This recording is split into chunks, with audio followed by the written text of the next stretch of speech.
Ladies and gentlemen, welcome to the Josh and Jason Monday Christian and Conspiracy Podcast Show. I am your host. And if you don't know me, I'm a Christian rapper, devoted husband, Army veteran, and father. And I'd like to introduce you to my co-host. He's a Christian, devoted husband, and father. What's going on, Jason? What's going on, brother? Morning. Sorry, trying to get set up here. It's 5 a.m. over here, so don't worry about the hair. And I'd like to introduce you to our guest, Douglas Falk. He's actually an author of a book called The Voyage, and he actually sent it to me. And so far, I'm just dabbling in it because I don't have much time right now because I'm studying so much on these podcasts. But how's it going, Douglas? How's everything? Yeah, good morning, guys. Good morning. Everything's fine. I'm glad to be here. I just listened to your show with David Weiss and Sophia Smallstorm. I know Sophia fairly well. And I think she's the one who recommended me to you. So I'm happy to be here. Yes. Thank you, Sophia. If you're listening, we appreciate you. Definitely. You sent us two guests, and Douglas is very knowledgeable on some subjects. So Douglas has researched Antarctica and UFOs. So we have touched base on a little Antarctica and hollow earth and flat earth. So we like to get more in depth here. So first off, since we're going to be talking about UFOs and aliens, we would like to go over a couple passages here. Us as Christians, we believe that, me and my brother believe that aliens are nothing but just demons. So that's what we believe. So Jason, are you muted or are you still good? No, I'm good. I just, okay. I did that because my nose was a little stuffy and I didn't want to make that noise. Okay, no problem. So we want to go over Isaiah 14 verses 12 through 17. That'll be our first verses we go through, guys. If you guys want to turn there. It says, have you fallen from heaven, morning star, son of the dawn? You have been cast down to the earth, you who once laid down the nations. You said in your heart, I will ascend to the heavens. I will raise my throne above the stars. I will sit enthroned on the mount of assembly on the utmost heights of Mount Zaphon. I will ascend above the tops of the clouds. I will make myself like the Most High. But you are brought down to the realm of the dead and the depths of the pit. Those who see you stare at you. They ponder your fate.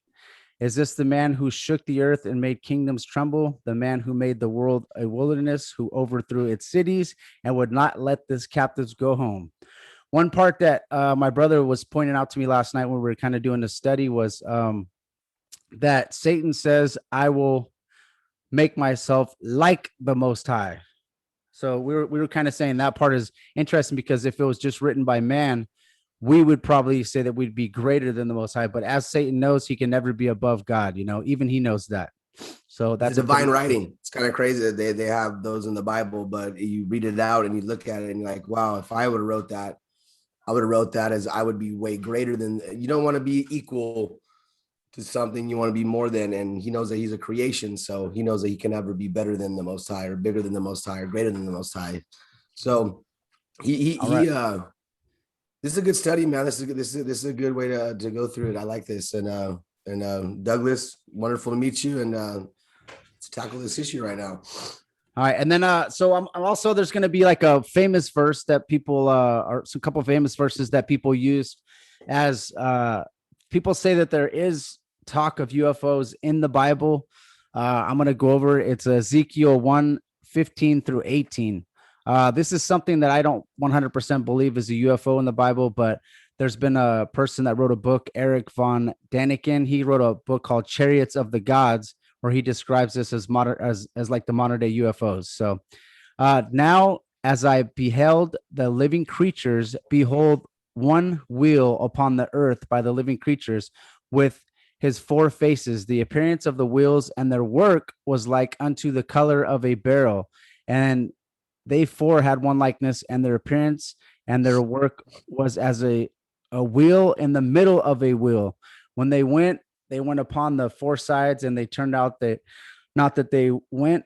As for their rings, they were so high that they were dreadful, and their rings were full of eyes round about them four. So that's one of verses a lot of people you try to use because it's a ring within a ring, and it's kind of like a modern day UFO. So all right, so we went through our Bible verses. Jason, did you have anything to say on any of the verses that we talked about? The Ezekiel one is yeah, that is a pretty famous one. They try to bring up as is saying that it's like you know, like how a flying saucer would be a wheel would look like, and then lights would be around it. And but the way he describes everything inside there too is there's like fire but below his feet. Like you walk in, and that's the kind of like, you know, like a spaceship taking off, I guess. So you'd see like a lot of smoke, a lot of fire, and he said it's lit up in there. It's just a weird description of something that when you're living in an age like that where there's not something that's around like that. But I don't know if there's something around like that, but yeah, back then, yeah, we don't know. It's like that sounds more futuristic than it sounds that's going on at the time, like at a time that he was living, which was like 680 BC. You know, he was preaching. That was Ezekiel, right? And then, well, no, he was not preaching, but he was prophesying. And then, but Isaiah right before that too was also that's a long time ago. So that's kind of hard to imagine. Yeah, you know, that them even knowing about what that was. Perfect. Okay. Yeah. So Douglas, with the Antarctica and we were talking about Antarctica and UFOs. Where did you want to start, my brother? Oh, that's a good question. Well, I could start with sort of give the cliff notes to my book. So my book is an adventure tale with a flat Earth storyline, and the entire second half of the story and the climax of the story takes place in Antarctica. So, and what I wanted to do there was to weave in as much, you know, as many tidbits as I possibly could, you know, from history and from, you know, the myths and everything. Yes. So I really spent a lot of time researching Antarctica. And the thing that made it so enthralling to me was that every single aspect of the conspiracy community, you know, the flat Earth community, the hollow Earth community, and even those who are on the very, very opposite end of that, who doesn't believe in any of that, like the alien people, they all agree that there's something weird going on in Antarctica. So that is what sort of made me obsessed with that place. For sure. I definitely agree. What was the name of the book? I didn't catch that. I didn't catch the name of the book or The Voyage. The Voyage. Oh, so that's the book that Dave was talking about on his website. Yeah. Okay, cool. That's really cool. I'm gonna check that out. I did not. He was saying something about that, but I forgot to what the name was.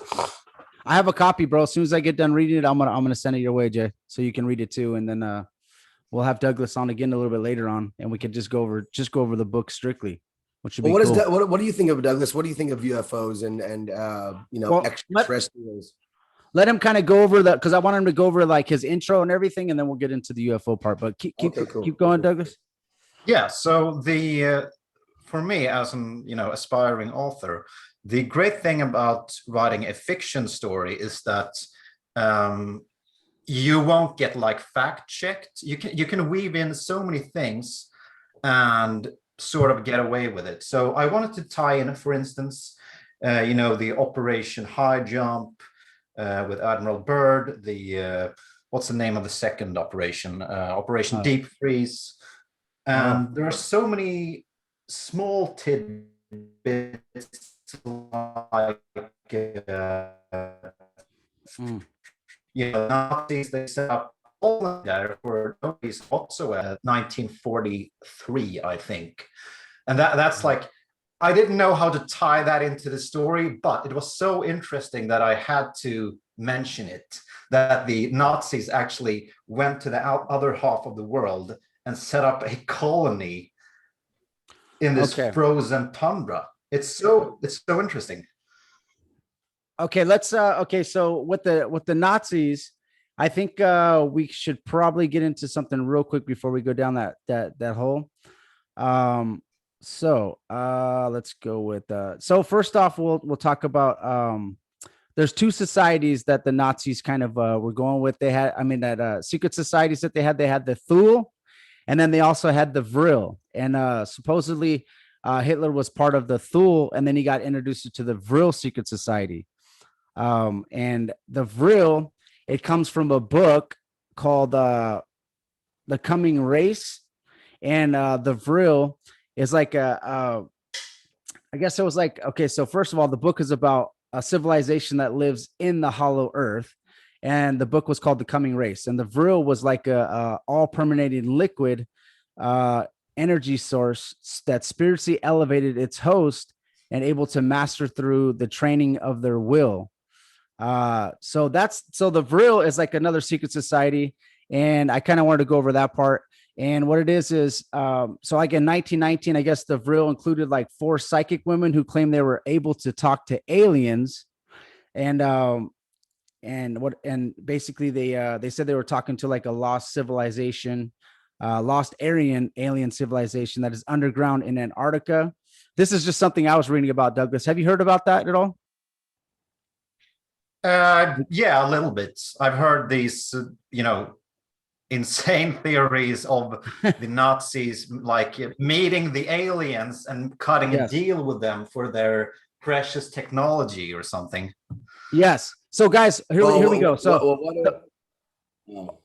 okay, here we go. So the 4 psychic women that were part of the Vril. So what they were saying is they claimed that they were talking to aliens. So as you know, psychic women, they're like mediums. So they end up in this is what we believe as Christians, they end up talking to demons. So that's kind of a way we think about it. And he was saying that they cut a deal with the aliens, and in the basically what it is in the hollow earth.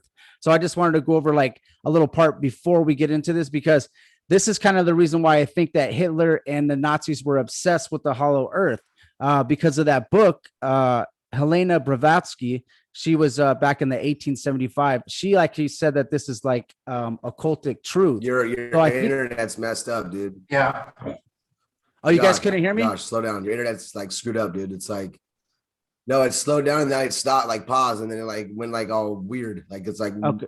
You can't barely hear you, dude. So, okay. I don't know if you can cut that.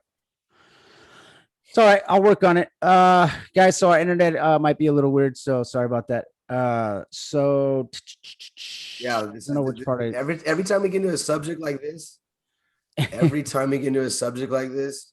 your internet or my internet, something's weird happens. But when you're talking like about just regular things, they don't even care. But like this is weird, because this always happens every time we start talking about stuff like this.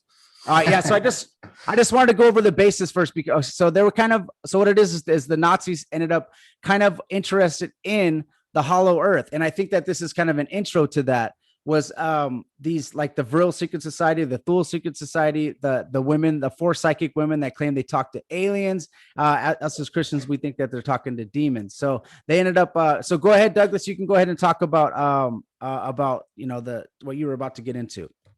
I just want to kind of go. Yeah, as you mentioned, the Nazis, they were interested in like witchcraft, and they sort of had a revival of the mysterious things like Himmler and Hitler. They were obsessed with like trying to acquire these ancient artifacts that tied into the Bible in some way or so. So I guess one theory is that they went to Antarctica in search of some, I don't know, something out of this world, I guess.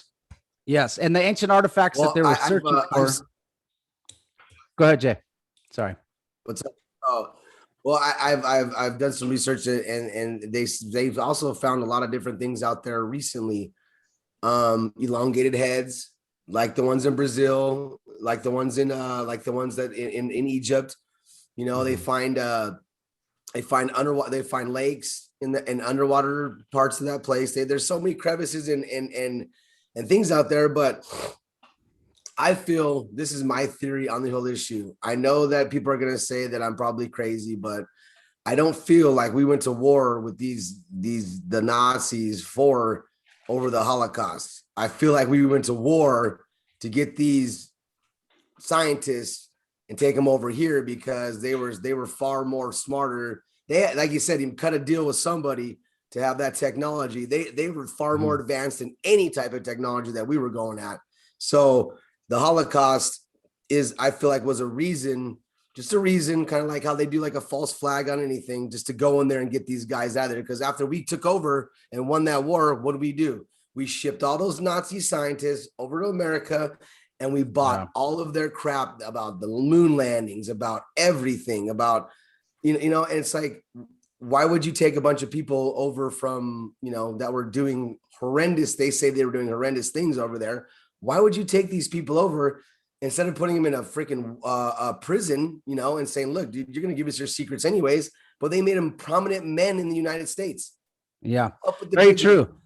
Let's so what is that? That's very true, Jay, like Operation Paperclip. So the relics that you were talking about, Douglas, here's a couple of things that they were kind of looking for. So they said they were looking for the Holy Grail. They were looking for Thor's. Yeah, they were looking for Thor's hammer. They were looking for the spear that pierced Jesus's rib. So yeah, they were looking for relics. So you're definitely true. That's definitely true, man. That's a few of the relics that Douglas was talking about that they were actually looking for. But go ahead, Douglas, keep going. Yeah, and you mentioned the Holocaust and everything. I have a question for you both. Do you think that Pearl Harbor was a false flag? Because many people in the conspiracy community, they think that Roosevelt allowed that to happen so that they could enter the war. Okay. Yes. So I believe that he had knowledge of them coming and that he did not act on it and he let it happen. And then once it happened, then we acted on it. So I do believe that in my heart that he had knowledge of it coming and he let it happen so we can enter, because we were neutral in that war until that happened, So I do believe that. Douglas, do you believe that as well? Yeah, I definitely believe that. I mean, people died and that the event happened. That's yes. I don't think at all that it's like a huge stage thing. I definitely think that they attacked Pearl Harbor and killed a bunch of people. But they sunk. Yeah, they sunk the Arizona, right? Was it the Arizona they sunk? Some ship that was there. Dude, Pearl Harbor, bro, was like they blew up like part of Hawaii, dude. It was like I know, but the actual ship they sunk there was like a very powerful, like a very I guess highly decorated ship that they sunk out there. Yeah, didn't they sink like hundreds of ships? Or yeah, that thing was crazy. So Douglas, the Pearl Harbor thing, I think another thing that some people have actually claimed is that Japan was actually going to surrender, right? And then that Pearl Harbor thing actually ended up happening. So when we did like Hiroshima, Nagasaki, those atom bombs, some people were under the impression that Japan was actually surrendering. So we ended up just annihilating them with those atom bombs. Yeah, just to show our, America's power, so that all the other people were intimidated by what was going on. So I don't know. That was interesting though. Definitely the Pearl Harbor thing, but go ahead, Douglas. What else did you have for us? Okay. Well, so another thing that okay, what should I talk about next? Well, okay. So my book starts off. Yeah, please continue. Oh yeah, I was gonna say, go ahead. I was just gonna say that some of the movies and comic books, like the reason why we have some of those, like Captain America, Hellboy, like Thor, Loki. There was like that's some of the stuff that we're talking about with the relics and all that, and the Nazis. Like if you look at those comic books, they end up having the Nazis in there. They're trying to come out with super soldiers and they're looking for a tesseract. So, and Thor, like that's why the mystic, that's kind of the mystic part of the Nazis. So sorry, keep going, Douglas. You can keep going. I just wanted to add that little part in.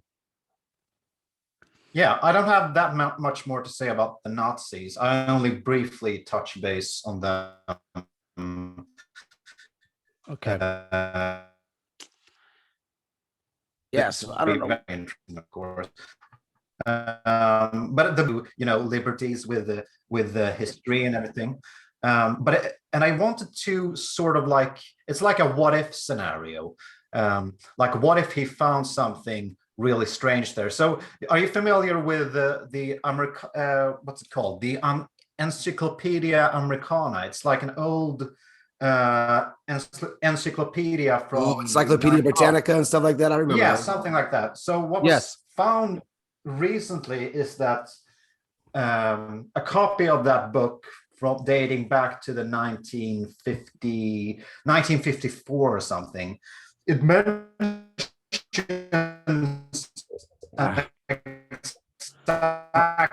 hold on, Douglas. Where Douglas, give me one. That there's a dome that can't be pierced. Hold on, Douglas. 1 sec, real quick. For some reason, I our don't know internet presentation of what they mean something entirely different, but our connection is really bad right now, huh, Jason? No, hold on, Douglas. Is it mine? Yeah, it's yours. Can you keep freezing? Can you hear Douglas? Okay. I can hear Douglas fine. Hey, Douglas. Okay, for some reason, Douglas, it wasn't coming through right. It was like cutting in and out. So, can you repeat what you said right there? Sorry, Douglas. Yeah, sure. Let me just think. It was about the dome. It was about the dome that couldn't be pierced by Admiral So this is actually true, that there is a copy of this Encyclopedia Americana dating back to 1954 that speaks of like an exact latitude and longitude of where this dome supposedly where it exists. And I thought with my next book, I was actually thinking about making that the next story. Like I want the characters to go there, and then I'm just gonna let my mind go crazy, basically. That would be nice for sure. That sounds like you know what Dave, when we did that show with Flat Earth Dave, he brought up the point of extraterrestrials. Okay, so aliens, people, they talk about aliens, but extraterrestrial doesn't mean from outer space. Like you said, it means extra land, extra terrain. Yeah, I feel like this is what I believe. If you go past, I think, because they said only a third or maybe a quarter of Antarctica has been explored. Okay, and there's so much, every country in this world has a interest in that part of the land. Why? You can't. I've seen footage of where there's places on there that they talk about have the same type of climate as Mars does. Like there's a spot that's so dry and the winds are about 200 miles an hour, and they cut through the ice so much they said it kind of looks like what Mars would look like. So I look at that, I'm like, well, that's how they could fake a moon landing, right? Or fake a Mars landing right there. They just film it through the little rovers doing the little thing out there. Boom, you have a fake Mars setup right there. And then around that area, well, what if you go past Antarctica? What if you can go past that area? What if there's land outside of our little spot where there's where there's that ice? So there's land on the outside of there. What if, I feel like that when Joshua was told in the Bible to go conquer the Nephilim, the rest of the Rephaim, the rest of those that damaged bloodline, he failed. Okay, so where did they go? They were here. Where'd they go? They're not full on Nephilim anymore, because they're probably blood tainted with human blood still. Where'd they go? They might have went on the outside there, and like they said, aliens. Well, they come in and they could come in, probe you, do whatever they want, studies, and then go right back home. By 12 o'clock. There's that theory, Jason, and then there's also a theory of hollow Earth, where they're actually in the Earth, and that's kind of, I think, what Douglas is going to get into. I also read the Journey to the Center of the Earth. That's a really cool book. Like to come up with stuff like that in your mind fictionally, and you're not really. you're not really a prone to that stuff. Like you're not seeing that every day, and your mind just goes there to write that. You got to figure who put that in his head. Who put that in the head to write about a hollow Earth, or so where was that? Who even thought of that? That's crazy. Yeah. So he was talking to Douglas. I think you I think where were you at last on the my book actually, it doesn't follow the hollow Earth thing. It's flatter. Precisely, it's exactly the way that you described it. They find additional land and everything. Oh wow! And it's also like a battle against nature, I guess, because as you probably know, there is no colder place than Antarctica. Yes. The coldest temperature ever measured in Fahrenheit, and I don't know how Fahrenheit works, but I think it's minus 86 degrees Celsius. Wow. How much would that be in Fahrenheit? Like 200, like 200, 148 degrees and below zero, something like that. Yeah. So I realized that, wow, this is such a great place to set a story at. And you guys mentioned that they might fake things there. Well, they could, but just logistically, I would probably, if I were to, set up a huge operation where I faked a bunch of missions that never happened, I would probably do it somewhere more, somewhere warmer, I guess. Jaronism, he has a theory that they're doing it at Devon Island in Canada or Greenland. Well, they actually do rovers and missions. They practice rover missions there on that actual spot where that it's the driest place on Earth. They said hasn't rained there. They say over 2 million, 3 million years, but it's so dry. The winds are 200 miles an hour. That's pretty crappy place to live. But they practice the missions there. They said. So I think Douglas is talking about logistically, because it's crazy. It's so hard for people to get down there, to live there. I would say, like, what I was thinking when we did the moon landing part is that they just did it in a movie studio, because back then they would say that our graphics and the cameras are so bad, this is just what we have, and then what I mean. I think they did it in a movie studio with Stanley Kubrick. Well, have you been there before, Josh? Have you been to Antarctica before? No, my military career never went to Antarctica. Okay, so Douglas, have you been to Antarctica before? No, I've never been. So how do you know, Josh? How do you know past that little thing of that big thing of ice? How do you know past that big thing of ice there isn't a nice hot place? How do you know that past that ice that everyone thinks that's covering the bottom of the earth and hoping that's just like so cold? How do you know that past that little thing? How do you know that how big that is? Nobody knows how big it is because you ain't there. I'm not there. Yeah. I don't know why every government why Russia has plans to set up bases there, why America sets up bases there, why Germany started doing that. How do I know that there isn't hotter places on it? How do I know Atlantis isn't buried under there? How do I know that? Because I ain't there. So I can come with a million theories in my mind, but like Douglas says, his story, that his book, if I read it, I would be super interested in it, because what he just talked about right now, it's already, the imagination's already running in my mind. Wow. I want to read that book, because he's thinking along the lines of I'm already thinking, like, what if there is then? What if they did strike a deal? What if they did do something? What if they did? And that is the what if that's like that builds it up and fuels this type of stuff. But like you said, you ain't there, Josh. There could be all this ice, and then boom, it stops.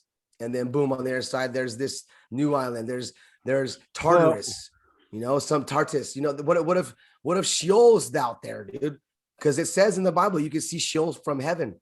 So what if hell's right there? You don't know that. You don't know. Yeah. I don't know. Yeah. Yeah. Could I ask you, since both of you are devout Christians, and I'm not, but my father is, and I think I've told you about him a bit. You have, yes. And Yeah, and is Antarctica ever mentioned in the Bible, or do they ever speak like they what I know of the Bible is that they are very vague about most things, right? Yes. Yes, Antarctica. If Antarctica God was says mentioned in the Bible, God says what he means, he means. if Antarctica was mentioned in the Bible, I guarantee I would definitely have it in the beginning of this podcast. Believe me, Douglas. I'd search. How do I know that? Okay, look at it. There's pyramids out there. They found found pyramids. What? They found things out there that can't be explained. So how do I know that was frozen at one time? That could have been dry land. Okay. Where Here we go. Actually, people actually lived. How do I not Okay, know that? so I wasn't alive 6,000 years ago. So Jason, you just mentioned that. Let me just tell you something real quick. So in 1513, they actually made a map. It was called the Piri Reyes map, and it was like it was a bunch of different maps from ancient maps and also like Christopher Columbus's maps. And this gentleman made the map, and he put Antarctica on this map, and it was actually dry land and not ice. So that's interesting.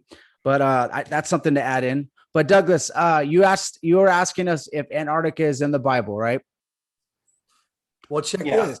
How do I know that God didn't freeze that place because it was so evil and there was so much stuff going on down there that's where God was. That's where how do I know that's not where before Eden was even ever done? How do I know God didn't have another place where he had it? He started a separate, like in the Bible, it says there was in the Garden of Eden, but when Cain and them were kicked out, he went to a place called Nod. Where the heck is Nod?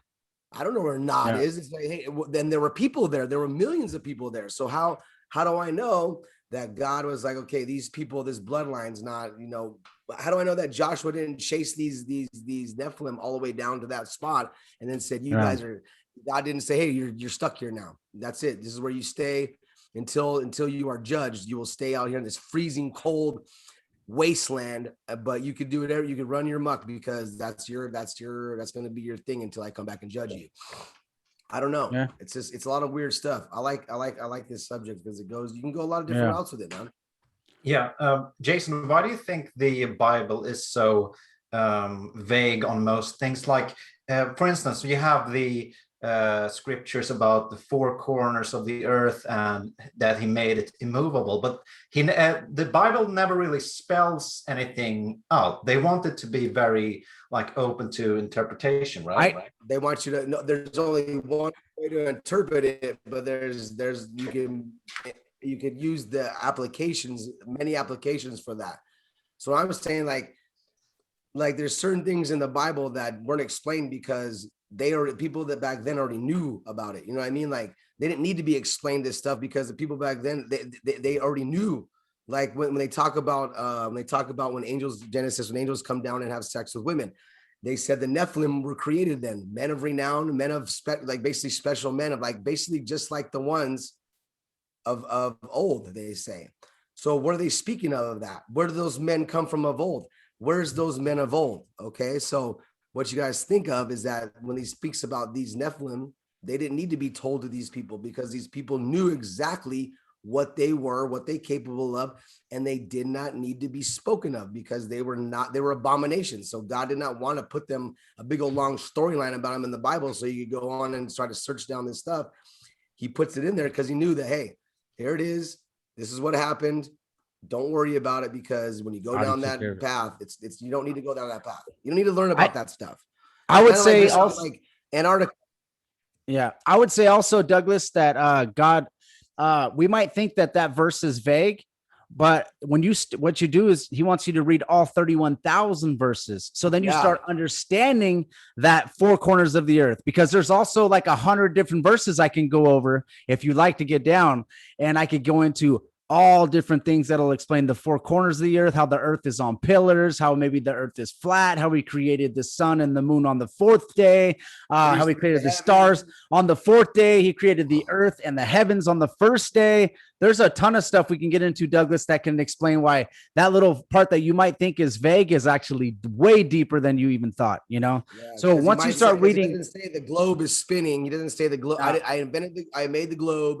I made it spin.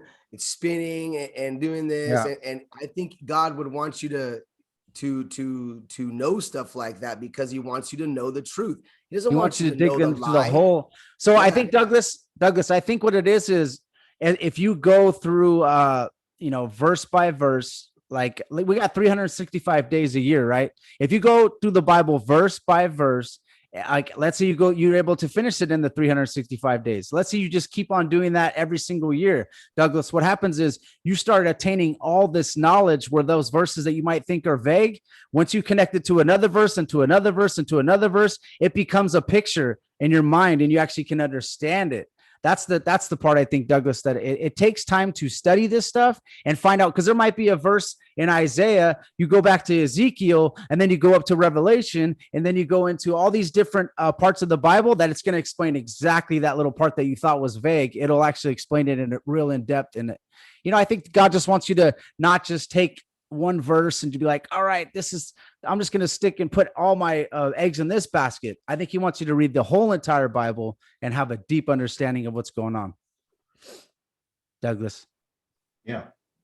And I'm actually really surprised that like I said, my father, he's a devout Christian, and when I told him about all of this stuff that I was into, that I was researching in this book that I was writing, he did not recall anything in the Bible that spoke of this thing, because I think he just dismissed all of that as, okay, that's archaic and you can't take that literally. I guess that's the way. Okay. So I think that here's the thing, Douglas. So they being like the elite, the devil, the devil wants to take Genesis and the creation and he wants to blend it all up. Hold on. Before you go, Josh, your internet's sticking again, bro. Is it okay? It's saying it's unstable, but I clicked on it. Can you hear me, Jason? Are we good? Are we good now? No, I'm just saying, it's okay. Yeah. Well, it's on my end. I want to let you know on my end, it's recording it and they're going to be able to hear everything I'm saying, but it's what's coming into this Zoom. So guys, if you guys have any, that's fine. No worries. I'm just letting the audience know if you guys hear anything that's or whatever, it's just because, I don't know. The internet is, I got the best internet you can get, charter, but it's for some reason it's just having interruptions on us here. But where were we at? Where were we at? You were about to say something about the Bible. Oh, okay. So I think what happens is we are taught, here's what happens. You have to filter science and all this stuff that you learn from a kid growing up all the way till now. You have to filter all that science and everything through scripture. And you have to kind of have a little awakening. So your father is he might be reading over Genesis and then taking it and putting it to like what a science has been teaching us, right? So that's why some people do it. So they take creation, they say, well, it was created in 6 days. Some people say, well, that's going to be 6 million years, not 6 days. And they try to do all this stuff so they can try to take what the scientists are teaching us and try to put it with the Bible. But I just don't believe that we should do that. I think we should I think we should take creation and some of this stuff literally. Now, some of the stuff in the Bible is like parables, like Jesus, when he's talking in parables. But your dad might be taking some of the stuff that he's learning, like from scientists and stuff like that, and trying to apply it to the Bible. So flat Earth would not even be a question for most people. Because I think that. Go ahead, Jay. What? Jason, go ahead. Man, Dan, your internet is like really bad, Josh. Yeah. You're like going like, I can't even understand what you're saying. I'm trying to understand. I want to understand what you're saying. So, okay. Sorry, Douglas, but I think that Josh might have been touching on a point of that I think Douglas said that his dad said he looked through the Bible and didn't say anything about Antarctica and the stuff that he was looking up. I don't know if I've been reading the Bible lately, and he's so far he's right. I don't hear anything about that being I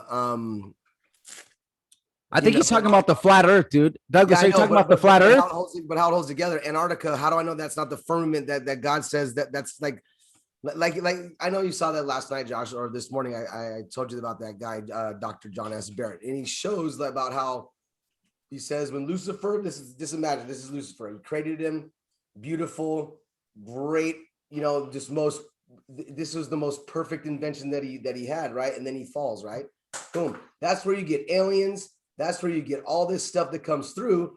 It's all New Age, yeah. When he falls, you get all this stuff. You get demonic stuff. You get demons and angels, and there's good and bad. And they have, what I was going to go with when we were talking about the UFOs and stuff like that, is that demon doesn't mean like evil, bad person. It means intelligent one. It means intelligent one. These things were thousands of years old. They have no language barrier, no time or space, eternal, just like us. When we are eternally saved, God made them eternal for a reason, because they're going to burn in the lake of fire. So if you go down to scripture, if you go through,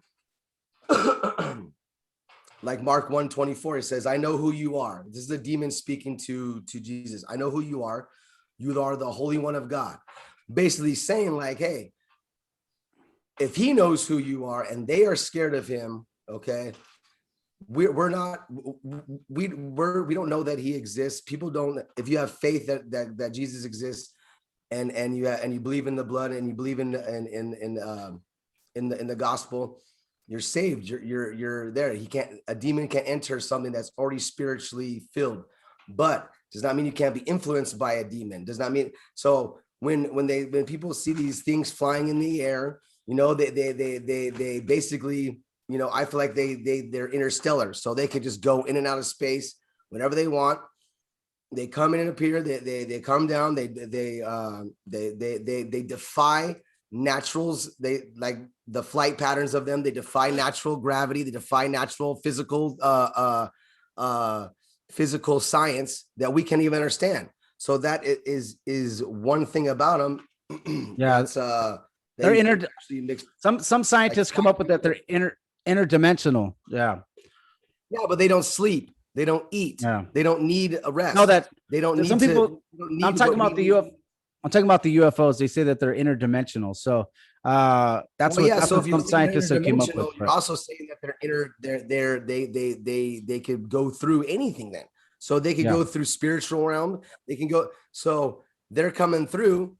They come through doing their little crazy things, and a lot of that stuff. Like I went to June Lake this weekend, talked to a guy, Mono Lake out there. Give me 1 sec, Jason. 1 second, Jason. Hold on. No. Give me 1 sec. Douglas. Yeah. Like I think that you have a cool imagination. Like I think that when you look at something, I feel like you look at it like, wow, man, maybe what if this, what if that? And I find that, and I love that about people. I love people do that. Precisely. That's sort of the purpose with the book. For instance, are you familiar with the Amundsen Scott station?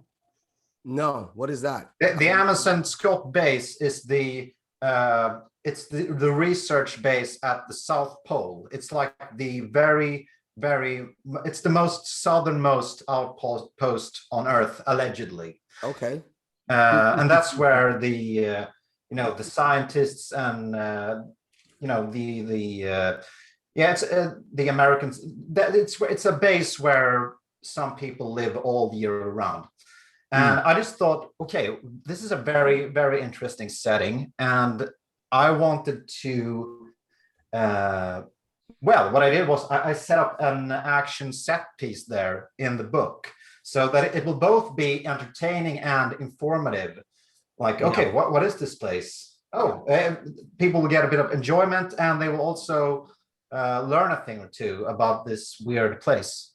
So your book is fictional, but it has true places in it. Yes, precisely. So what you're saying is that I like how you said that. You don't get fact checked, so people won't be arguing your book, but they'll think it's very interesting, and then they'll do their own research after they see it, because they'll be like, okay, I've heard this before. This is actual place. I wonder if this other parts of this book are true. That's pretty cool. You're kind of if they go fact checking my book, they've completely missed the purpose of it. I know, but I'm saying if someone heard I read your book and there's a real place in your book and they're like, oh man, I've heard of that place before. They're going to maybe go and maybe research that more, a little bit more. And then maybe they'll get, maybe they'll go on to stumble onto something that's, they should have learned in the first place. Yeah. Yeah. Yeah. I think it's interesting. So guys, I just jumped back in. Sorry. I was trying to get everything that's on the internet off the internet so we can make sure that we have a clear, internet.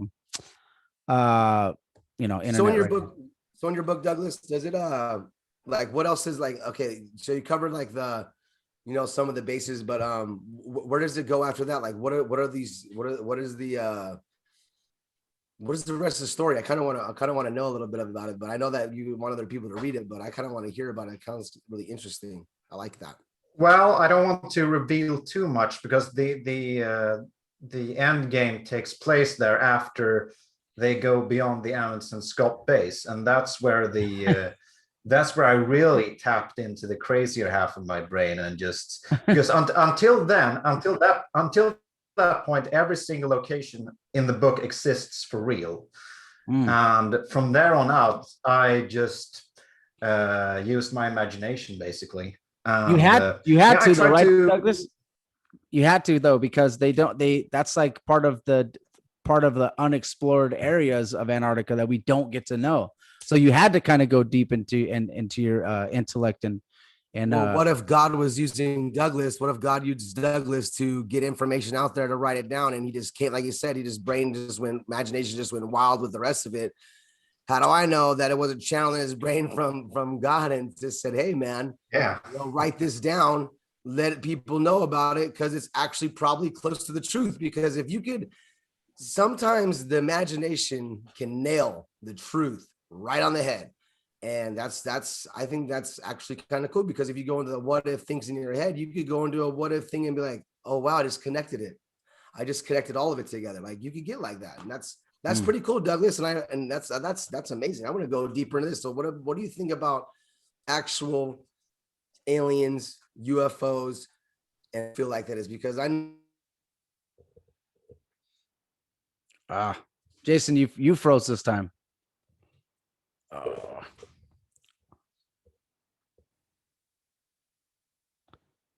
Guys, hello, Douglas, can you hear me? We can hear you, dude. Okay, I don't know. Okay, sorry, guys. Okay, brother, don't worry about it. We could just go with it. Yeah, all good. Because now we're getting everybody that's listening. Sorry, yeah. Talk about. As soon as you ask the question, what do you think about UFOs, demons, and isn't that right? Every time we ask that question, Douglas, you still there? Yeah, I'm still here. Yeah, Douglas. Sorry, dude. Okay, everything that I have in this house is off the internet, so this is the only thing on the internet, guys. It is supposed to. My whole family is asleep right now. It's believe me, there's nobody on the internet right now. This is crazy. All right, hold on real quick, guys. I got to do one thing, but go ahead, keep going, guys. Jason. So I want to ask Douglas. So yeah, let's get in a little bit of that. So do you touch base on like any like underground bases? Do you feel like there's underground bases in Antarctica? Do you feel like that maybe some of these Nazi scientists might have passed down their knowledge and they're really making crazy stuff out there and maybe defying, natural things in this world? I don't know, but it seems pretty cool. Yeah, my book doesn't go to those places, but now when you mention it, I sort of feel like I should have gone even more crazier, because that's where all the the juice of the story is. Like there's so much information that you could cram in one way if you have the talent to make it interesting, because in a fiction story it should also be somewhat entertaining. You don't want to bore the readers with just info dumps and clunky exposition and everything. So but I have a sequel that I'm working on, and for that one I will I will go even crazier, I think. So we mentioned the I remember you mentioning Admiral Byrd. So Admiral Byrd is actually in your book as well, right? Yes, Admiral Byrd. That's a real person. Okay. Real person. Yes. Very real. So so you go over Admiral Byrd. We actually had a whole episode on Operation High Jump.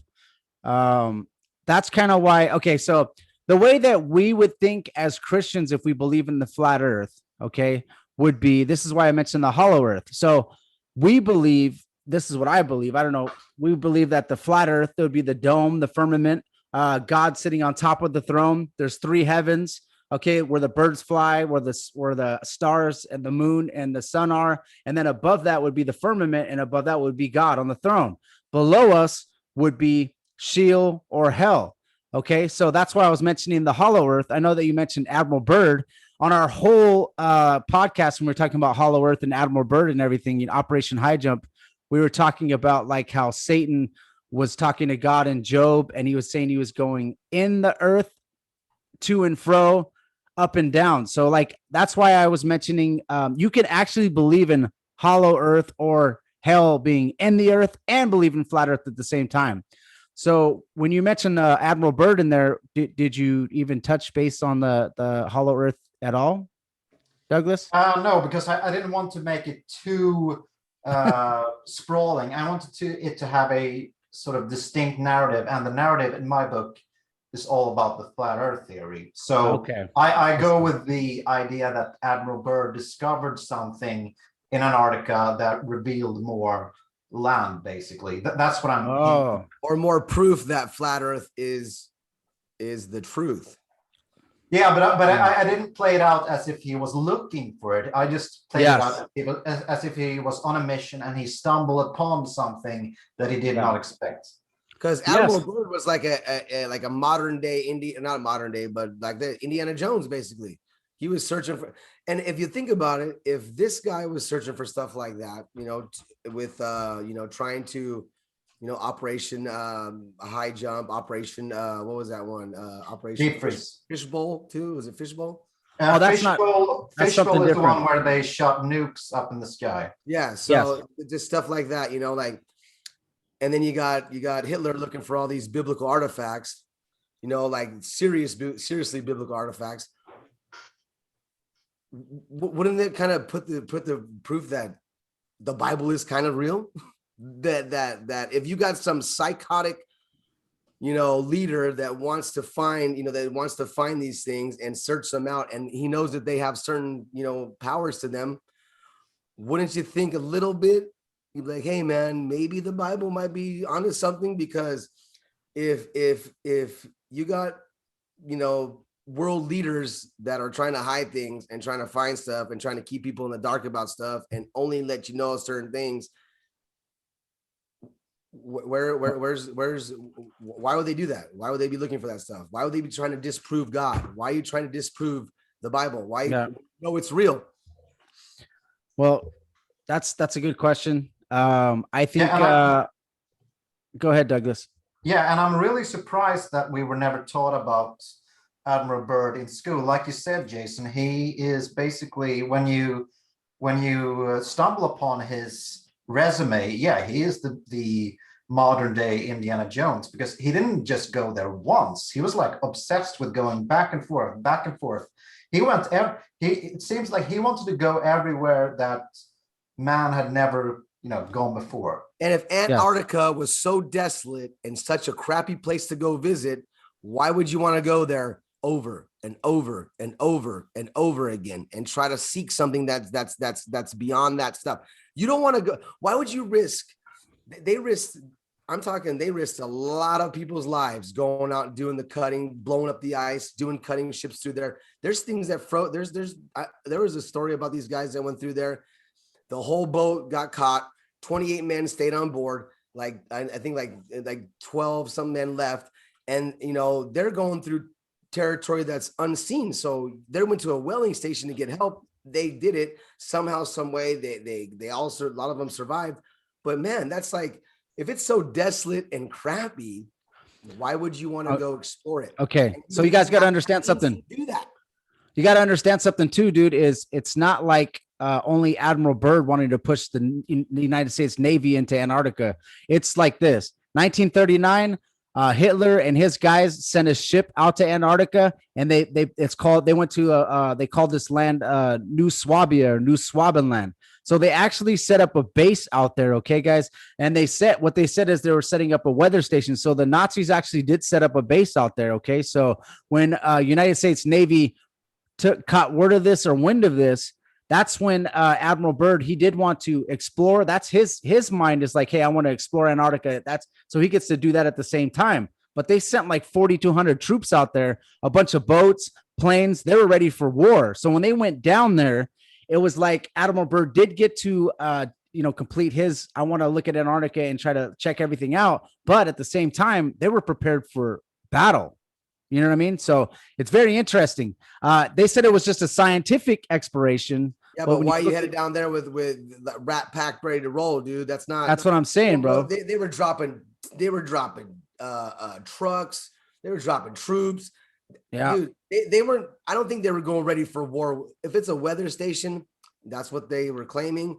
You ain't showing up with half the here. Hey, I'm Admiral Byrd with half the United States Army here, bro. We're here to check your weather station. No. They're probably thinking like there might be, if we go out here, there might be something that we've never experienced before. We might be going against an entity or something. Admiral Byrd went to the North Pole as well, guys, before he went to the South Pole, before Operation High Jump. So and there's knew something about it. So guys, we got to understand something. So if you are the Nazis or if you are some type of someone that wants to take over the whole entire world, what you're going to do is find the most desolate place. And I think that Hitler was trying to talk through these women, the Vril, these psychics, to try to talk to demons or to try to get to the other side he was thought the hollow earth was there. Hollow earth, if you think about it in a biblical term, would be like hell. So it's like he's contacting demons. They were trying to build UFOs. There was a whole bunch of stuff that's involved in this the Nazi thing that I could get into, but I mean it's crazy. You guys should definitely study it. When we talk about those operations with Admiral Byrd, just think about the logistical nightmare of bringing so many people there. Like, yes, it's like if it was really just a small like skirmish, they want to check on some weather thing, they would bring few people with few vehicles and everything. They would keep it reasonably airtight, but no, they brought in an armada there for no reason. Well, how do I know that they didn't go there partnered up with the Germans? They were like, hey man.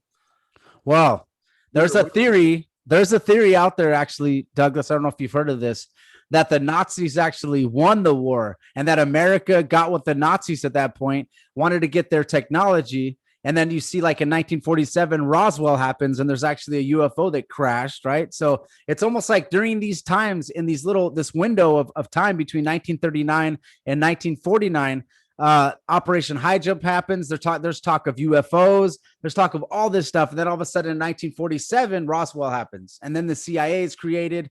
And when Roswell happened, obviously you see how the United States Army just came right in, covered it up, stopped everything. All the newspapers were reporting a UFO flying saucer. The United States Army said, let me cut that off. Nope, it's not a flying saucer. You know what I mean? So it's, if you guys got to dig deep into that time period. If you guys, my listeners, dig deep into that time period and find out like about how the Nazis were into the occult, how they had secret societies, how they started reading like the coming race. Find out about how they thought that there was a hollow earth, how they thought there was another civilization, you guys got to find all that out. Gosh, they were smarter. If they were smarter than us and they had better technology than us and they believed in this stuff. Yeah. Oh, okay, there you go. It's got something about it's got to be real. These guys weren't just stupid men trying to make up some write a movie or write some story. They were really looking for stuff that they thought were real. How do I know this dude was looking for the Ark of the How do I know the Ark of the Covenant isn't out there, dude? Like, how do I know that? These guys were looking for supernatural things. Like Douglas said, it is a mission to try to go to Antarctica with the weather, with all this stuff. So why are you going to risk everything? Take a U-boat as a Nazi, and as you're about to try to go invade Poland, which he was about to try to do, and he's going to send some of his troops down there to Antarctica. Obviously, there was something important about it. That's why I was telling you guys about the Vril, about that book, The Coming Race. They were actually thinking that this is doctrine and truth, that there was an actual hollow earth and there was people in the earth that they wanted it. And there were actually a white Nordic giants in the earth. There was a whole bunch of stuff, but you guys got to study this stuff. And dude, yeah. It makes no sense from a strategical standpoint. Like, imagine if you're looking at the theater of war in Europe in this time, and you're the military commander of Germany. The last thing you would do is to waste resources, like literally the farthest away from the battlefield as you could possibly imagine. Good right? Point. But we don't know that might have been the reason why we were going to war with them, because they found something. Somebody found something out there, because if you're discovering new things like bacteria is now through there, you're discovering these new they found this 8-foot long alien looking thing that used to live in there. Some of the ice is melting, so whatever was there is well preserved, because it froze like that. It didn't just freeze over time. It seems that when you see like when they discover like woolly mammoths that are frozen in the ice, they have food that's not even digested in their stomach, which means they were frozen instantly, not frozen over time. So that's kind of weird. That's kind of weird to me. Like you would think that how cold did it get there that fast? And they're finding things like elongated skulls. They're finding crevices down there. Like, how do I how do I know that could be what there's a time machine there or something, or they something there that's like they could go back in time or do something that I feel like that place. If you think about it, the flat Earth, the theory is anywhere you go, you end up at Antarctica.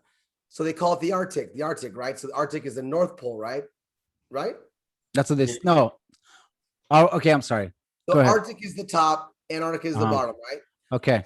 Yeah, I actually lived in the Arctic Circle, so yeah. Wow. So you think about it, there's ice up here and ice down here. But what if there's this ice all the way around? Okay, because anywhere you go, you're going to hit the ice. Okay, so if a planet is, if they're saying that if it's round, if you fly in one direction, should end up all the way back. If you find a straight line, you'd end up at the same spot, right? But that doesn't happen. You just end up over ice. Yeah, you don't see a lot of ice in California, I presume. No, no, only in the drinking glass, maybe. Yes, exactly, dude. And if you think about it, like NASA, they run all like Dave was saying, NASA runs all of the flight patterns. And who started NASA? A bunch of Nazis. Okay, so they're letting you know. They're already telling you right there, you can't fly around Antarctica. You can't go that way. There's no way. I guarantee if we all put our money together, we all saved up, and we wanted to take a mission in Antarctica, us three. And we had enough money and we want to do a mission, they would say, yeah, you can go right here, but that's it. You could look at the penguins, you could have a good time, wave at the whales, cool. But after that, get out of here, because you ain't gonna go past here. Here's what they do, bro. They control. First of all, bro, you can't just take a plane and just go fly there, first of all, because it's no fly zone. But what they do is they control exactly what you do see, and you actually have to pay like $10,000 to $15,000 to even go down. You're going to be in a sailboat or a ship or like a little cruise, and they only have a few places that they're going to take you, and that's it. And they don't allow you, because there's actually people that try to do do cross country skiing, where they were trying to break a record, and the military stopped them and said, you will go no further. This is it. So the Antarctic Treaty, which is the thing I think that probably, I don't know, Douglas, you probably are definitely familiar with. The Antarctic Treaty, it was signed December 1st, 1959, but it was actually, the Antarctic Treaty was being pushed by Admiral Byrd. He wanted the Antarctic Treaty, okay, guys?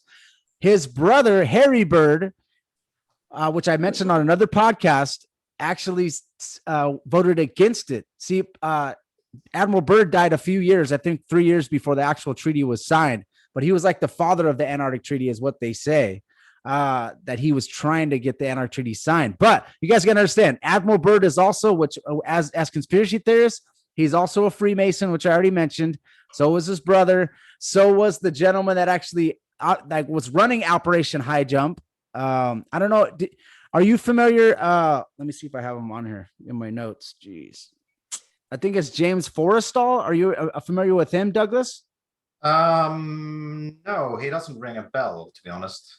James Forrestal was the first Secretary of Defense, and he was actually the guy that he was the gentleman that was in charge of Operation High Jump. So James Forrestal, and then Admiral Byrd was his admiral, so he was underneath him. So he was the Secretary of the Navy, so he was in charge of Operation High Jump, and he ended up becoming the first United States Secretary of Defense. The crazy thing about this gentleman is later on in life, he actually knew everything about Operation High Jump, exactly what they discovered and all that, right? He ended up going to the loony bin, okay? And he ended up, they say he committed suicide. They say he jumped out of a 16th floor window, but he's like another Freemason, dude. So you guys got to understand. The story of those suicide things are anybody that knows information about anything. It's always the man was shot 75 times. It was suicide.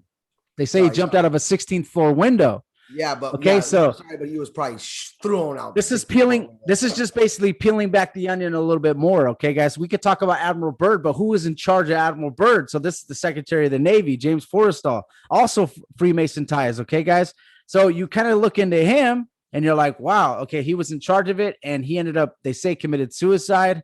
That is actually, there's a book about it. I don't know the book offhand, where the assassination of James Forrestal, where the guy actually goes in depth into that, saying that it was not a suicide. Yeah, he but just why would a Navy, probably a 4-star general, why would he commit suicide? It was later on in life, and I think they say Doesn't that matter. he just, Why? Yeah, he was set up. man. He's set up, dude. He's set up for life. He has no problems. He has no worries. He has nothing. He was the Secretary of Defense, dude. So he actually had obviously a good retirement. Had his whole life was good. And you know too much, dude. Later. Yeah. Done. That's dead man can tell no tales. There were reports that he started opening up about what Operation High Jump was about. And then they took him to the loony bin, bro. And I was looking up this guy who found it was Blue Planet. He talks about there's a lake underneath the ocean. He goes, I'm already in the water. How is there water underneath the water? So we go down it and we try to hit the submarine, and we bounce off the submarine that bounces off this saline type of, and we send ripples through the tide all the way to the shore of this, where these mollusks were. He goes, how is there a lake under there when we're already underwater? And then 2 days later, after he makes this video, his plane crashes, or his helicopter crashes with him and his best friend in it. So he was telling about this. He was a director. He's a very he went into uncharted territories for them. They didn't want him to. No, he was a world-renowned like explorer, like under deep water explorer, and he was driving the submarine, and he's like, and we went to descend underneath it, and he goes, it was so dense, we bounced right off. He goes, now tell me. He goes, how is there an ocean or a lake underneath the lake? And they try to call it a brine thing. This is a brine lake, but he goes, no. This is different. This is not natural. He goes, I've never seen this before. He said, I've been under the water many times in my life, and I've never seen this before. So you're going to give Douglas an idea for his third book. Yeah, probably. Below the ocean. You know what I mean? I understand that. Okay, so God says there's water underneath the waters. There's water underneath that. There's the firmament, and then the firmament might be the ice holding it together. I don't know. That's why he says glass. It's like kind of like a seep, a hard glass that you can't get through. So the ice might be so thick. Josh, you mentioned the Antarctic Treaty, and yes, I feature that one heavily, and I use it as a sort of a plot device for the elite or the cabal, so to speak. And yes, they don't show themselves in this book until the very end, and that's where I sort of save. Let's just say that I try to make the Antarctic Treaty into something, very profound.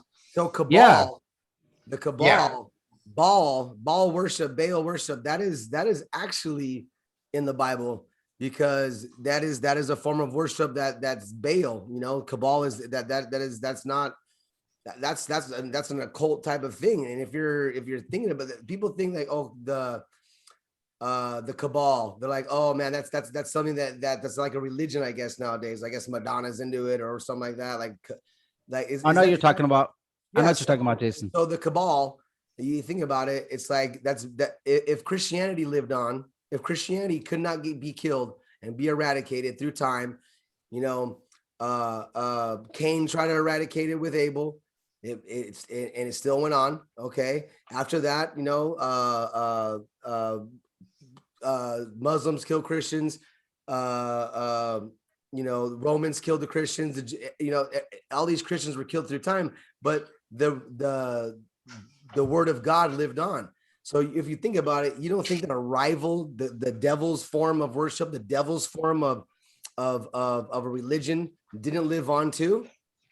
You got to be crazy, because it is living on today. And it's oh, you're talking about the Cabal living on today. Yeah, for sure, bro. So just because it's called the Cabal or Buddhism or whatever it is you worship, whatever idol you have, whatever it is, it's a demon. And that's all it is. It's a demon going through there to stay away from this stuff. They say stay away from idol worship because it's hard to get away from it. But the Cabal is a form of that, and it sucks them in. And now they try to push like their little agendas about it. And it's not just Cabal. I think Douglas, like it's a different form of the name of the religion, but it's the same worship. Douglas, are you talking? I think you're referring to the Cabal. Like, well, Jason, you're talking about like celebrities are into it. Definitely. You're talking about the Cabal as like the elites in whole, Douglas, like all the people that actually run the earth. Precisely. In my book, the Cabal is hiding this truth because they don't want they fear the repercussions of it coming out. Yes. So yeah, for me, well, in this book, it's definitely the very top of the secret societies. Yes. Yeah, so that's that. Like I said, like Masons, they are taught about Lucifer. They are taught about the light bearer. They're taught to follow the light. They're worshiping the good form of the devil. Okay, Lucifer was good before he fell. Right. He was the most beautiful creature before he fell. But what they don't understand is that when he fell, he's now God's adversary. He's not Lucifer anymore. He's Satan. He is the old one that was in the Garden of Eden. He is the one, the deceiver of the whole world, the deceiver of the whole world. If you want to know the truth, read the Bible. Okay, because there's only one guy. There's only there's only one spirit, and he's the story. He was there at the event of everything. If you read Isaiah, Isaiah talks about the fall of Babylon, the fall of Assyria, the fall of Philistines. All these have to fall before these prophecies go through. And when was he writing this? Isaiah was writing this in 740 to 680 BC. Okay, the fall of Jerusalem was 586 BC. The fall of Babylon was 539. The Syria was 612. Go to the Louvre, go to these museums, look it up. These are huge events in history, right? So if this guy is telling these prophecies in the Bible back then, this Isaiah, not even, and Isaiah is the 5th largest book in the Bible. If he's talking about this stuff and nailing those days and those years and those things that happen exactly to the T, how did he know that? How did he know that was going to happen? I know Babylon was going to fall. And this Babylon didn't fall till 200 years after he wrote this. Yeah. I think it's interesting, dude. Very interesting, because God wants you to have the breadcrumbs leading you to the New Testament saying, look, this is where we came from. This is where we messed up. This is where the devil, Satan, Lucifer, good. Our listeners need to understand that. Lucifer was the head angel. Okay. He was the head angel when he was invented. When he fell, he became the head of the underworld, head of demons, head of the bad side. So you have a general, basically a CEO, a president who knows this side in and out, and now he knows this side in and out. How you gonna beat this dude? How are you gonna beat I'll tell you how. You put the armor of God on, okay? You throw that shield over yourself. Hold on. He starts throwing these arrows and lies at you. You bounce off you like grapes thrown at you, dude. Yeah, this guys, if you man. That's Ephesians 6 verses 10 through 18 is what my brother's talking about. So I was gonna kind of give you guys an idea of what you can do. I'll read it. I bet you, Douglas, I know that you're not how you say you're not into the godly thing, but you're a spiritual person. I guarantee that, because you're already got that imagination that God wants you to have to run wild with, because someone that doesn't think outside the box, God don't want somebody like that. God don't want somebody that doesn't want the guy that just follows and just goes in line and says, give me the mark of the beast. I want to live here on earth. give me the vaccine. I want to do what you say. And then I could go home and play with my toys. No. And Douglas is looking up things that are in the Bible, that are biblical. Flat Earth is biblical. I think, okay, Douglas, real quick. I think you brought up something that was very interesting. You were talking about how the elites are trying to hide what they probably found was there, like the firmament, right? The dome, that the earth is flat, right? So Satan is trying to deceive us, right? So Jason was talking about deceiving. So Douglas, if when we're actually, I haven't brought this up on the Dave Weiss podcast. If everybody knew that there was a firmament above us, a dome, and that God's throne was above the firmament, and he was watching us like grasshoppers, everything we do, and everything that you do, every decision that you make is being recorded. If you knew that the boss was watching you, just like when you're at work, and I know the boss is watching me, I'm like doing everything perfect. Like, let me just do the sample. Let me make sure that this is good. I'm burning, I'm disinfecting. That's what I do at work anyways. But yeah, you just want to make sure everything is perfect. So everybody would have a whole different mindset. If you knew that God was on the throne above the firmament watching us, every single move that we make, right? So that's why they're trying to hide that. The devil's trying to take Genesis and he's trying to blend it up and make people think that the earth is 13.7 billion years old. The galaxy is 13.7 billion years old. The earth is millions and millions and billions of years old. And I think that's what they're doing. I believe that's what it is, Douglas. I don't know how you feel about that. Oh, what about Douglas? What about dinosaurs? Okay. Because dinosaurs in Antarctica, they find all these fossils. Now, do you believe that they're real? Do you believe that they are maybe cooked up? Oh, that's a whole different rabbit hole. I know, but still, it's an hours. They found a we lot can talk of, about this for hours. Honestly, I don't know. I haven't looked into dinosaurs that deeply, but I do know that there are many people who, especially in our community, if I can say so, the community that questions things deeply. Many people sort of reject what we've been taught about dinosaurs, that maybe there were some ancient lizard-like creatures, but they were not like they are described today. Yes, that's exactly a great explanation of it. And they're not millions and millions and millions of years old either, So what I notice about the flat earth community, Douglas, whenever I ask people, because I've met a lot of people now, I asked them like about dinosaurs first of all, and then they kind of say the exact same thing you said. I asked them how old the earth how old do you think the earth is? They think that the scientists are lying about that. And there's actually like I think with the flat earth, if you start digging into it, and Douglas, I think it's going to lead you to the Bible. Eddie Bravo is one guy that he's on Joe Rogan. He's on a bunch of different podcasts.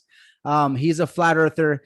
He was an atheist, right? But he even said that what's happening with all these people that he looks up to in the conspiracy world, it's leading him into the Bible. Okay. So I love Eddie Bravo. He's actually the guy who, because I wasn't that into conspiracy theories a few years ago, but when I saw him, have his, daily rants on the Joe Rogan podcast, he inspired me to look these things up. So that's awesome. I love that guy. He's so charismatic. He's so he doesn't care about what anyone thinks of him. He doesn't care if people thinks he's crazy, and that's what I like about him. Because he can kick their butt. Douglas, because you said it like that, and you said like, well, Eddie Bravo kind of got you started looking into this, but see. This is gonna be my theory for you, man. This is gonna be my thing for you. I think that God's calling you right now, dude. Douglas, and how you're going into this might be how you end up back into just learning about God, and how like maybe your purpose is to really shove this stuff into people's faces, man, and be like, hey, man, you need to learn about this stuff, because this truther stuff is real, man. Like. Before like all of this even started happening, before the 2020, before I was already thinking about stuff like this. I was already looking and thinking, okay, man, when is it gonna be when the crap hits the fan? When is it gonna start looking like I should start planning for my apocalypse or something like that. And I'm like, wow, man, the steps that are going right now look like we're headed for something that may At a rapid rate. You know, there's the Douglas, because before Douglas, a lot of Yeah. Douglas, a lot of the people that I've been talking to that are truthers and atheists, truthers or agnostics, they even talk to me because they know that, dude, every time I get on a podcast, bro, I bring up the Bible and I'm talking about the Lord. I'm talking about Jesus. I'm talking about the conspiracy. Yes. But I'm talking about Jesus and God and the Bible and Revelation. They're actually feeling that Revelation is definitely making sense now whenever you see how it's structured now. Ever since the coronavirus hit, the financial collapse, all this different stuff that's happening with the Great Reset, they're actually feeling that Revelation is definitely making sense now. Now, before coronavirus and all that stuff, you could see it working at a slow rate.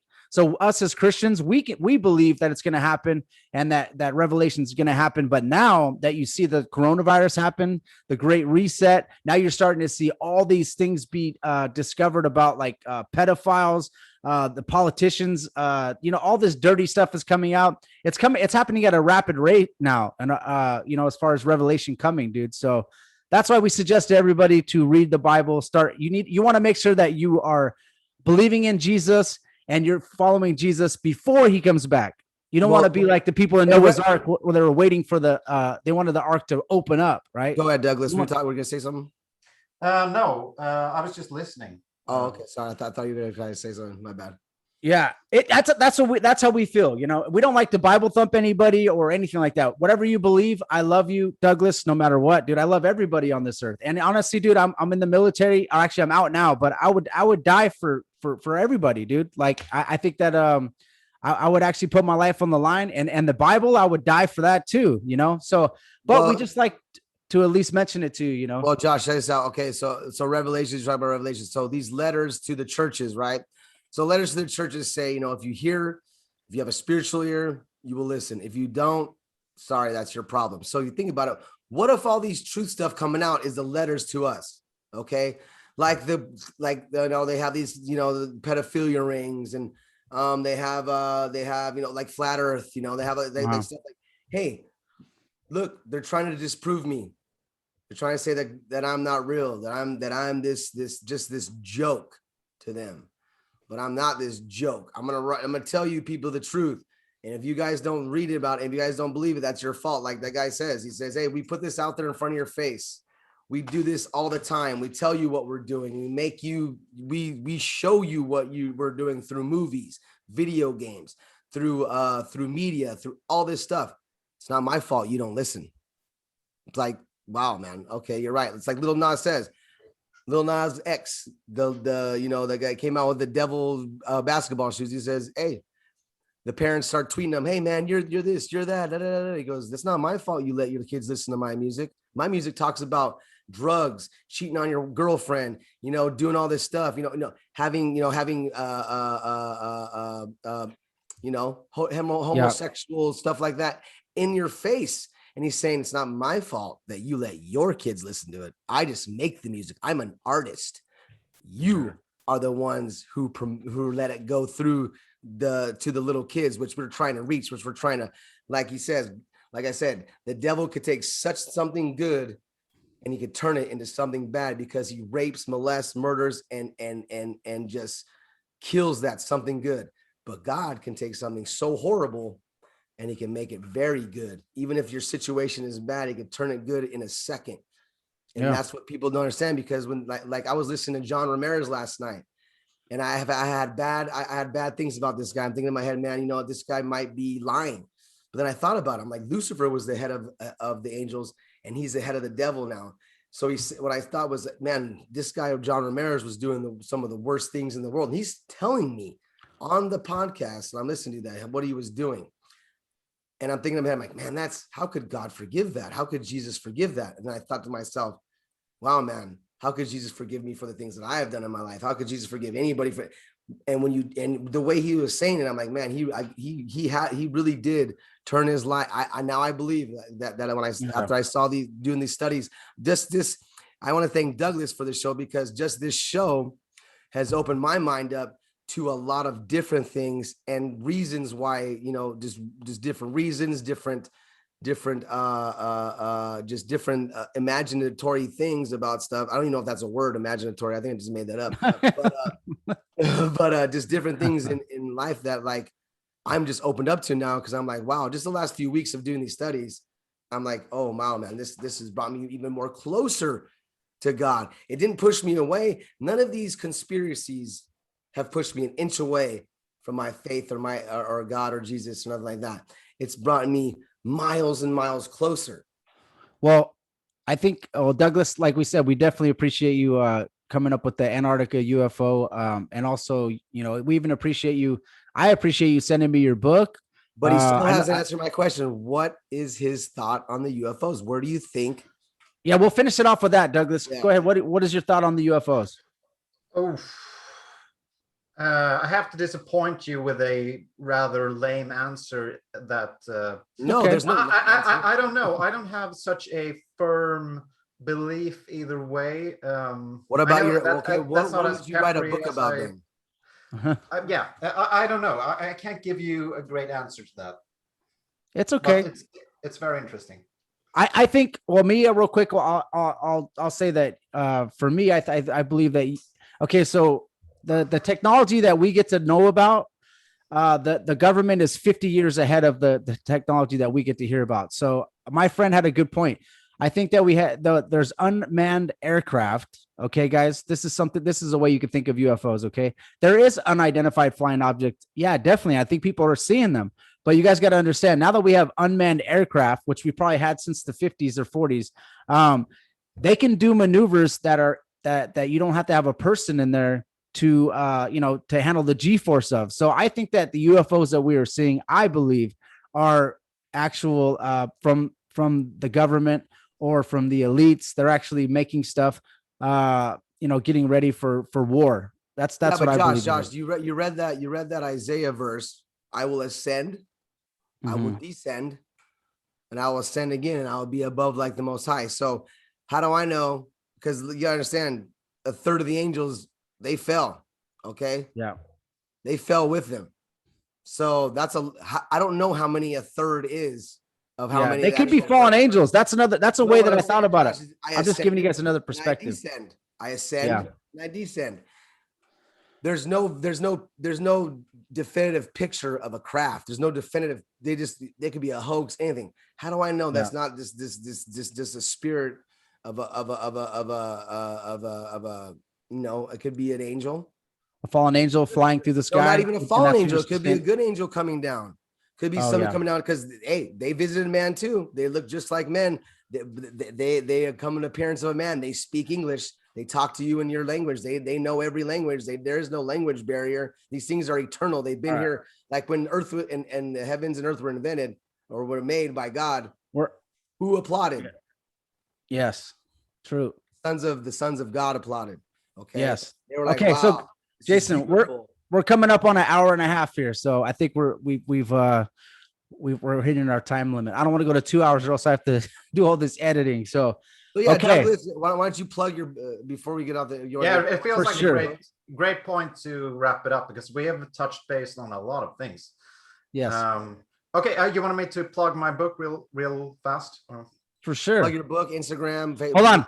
Here's what I'm gonna do, Douglas. Let me go grab the book real quick so the audience can actually see the book that are on YouTube. I'll be right back. Nice. Good job. Sure thing.